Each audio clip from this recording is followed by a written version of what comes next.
feel.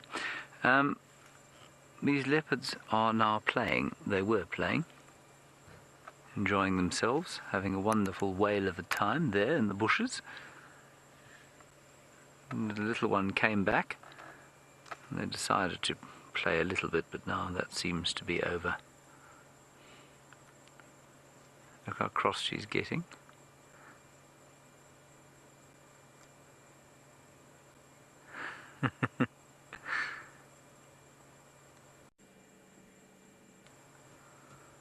Wonderful.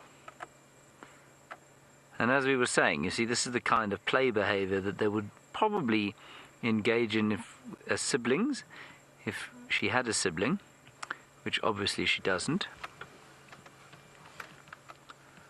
She did have at one stage. And now Mum was just kind of put up with it.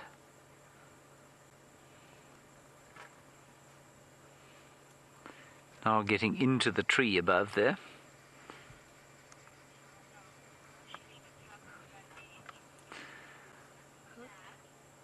Now Thad, I think, is it Thad? T-H-A-D, Thad? Thad, you're wondering how long she would leave the cub alone for. Thad, she'd leave it to go hunting for as long as it was necessary. Probably not more than 48 hours, but certainly up to 48 hours at this age if she had to kill.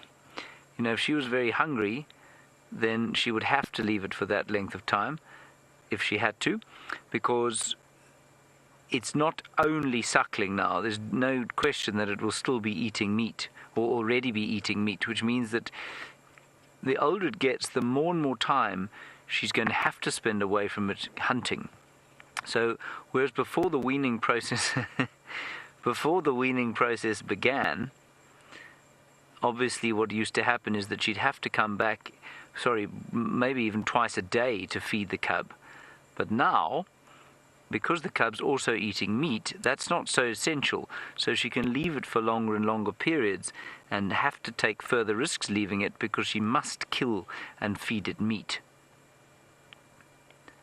So I think you'll find at this stage up to 3 days, but much more likely 24 to 48 hours. This is just the most brilliant sighting, isn't it? And you see how Mum started to engage a little bit there, other than just putting up with it. And Tristan says it's his pleasure. Of course, we do have to thank Tristan for this. And we would not have these little things if Tristan and Ali hadn't found it on their romantic Easter jaunt this afternoon.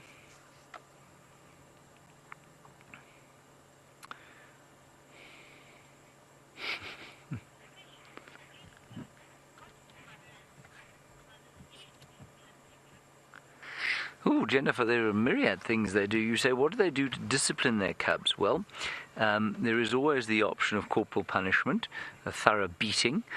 Sometimes, the more progressive leopards make them write out lines, make their kids write out lines, take away things like the Xbox, ban them from watching cable television, certainly in extreme cases take away cellular telephones and the internet entirely.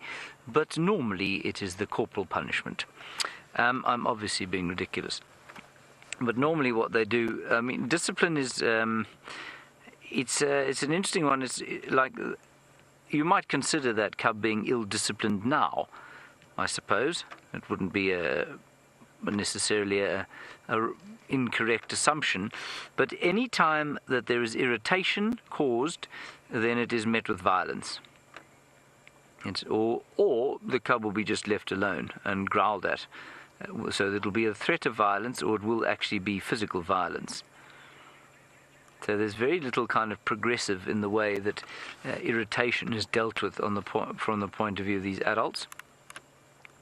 And that's the same in just about every single species other than our own.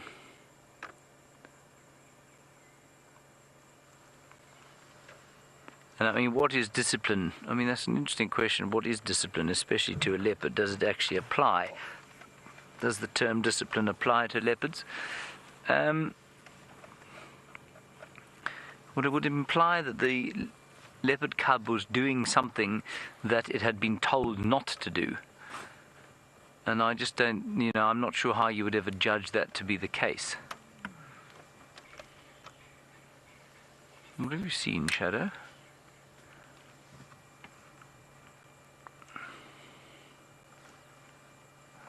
She hasn't spotted something in the distance.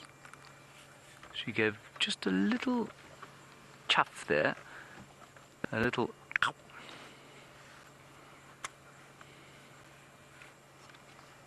And now she's going to turn around and continue her Sunday afternoon siesta. Maybe with a little bit of a spa treatment tossed in.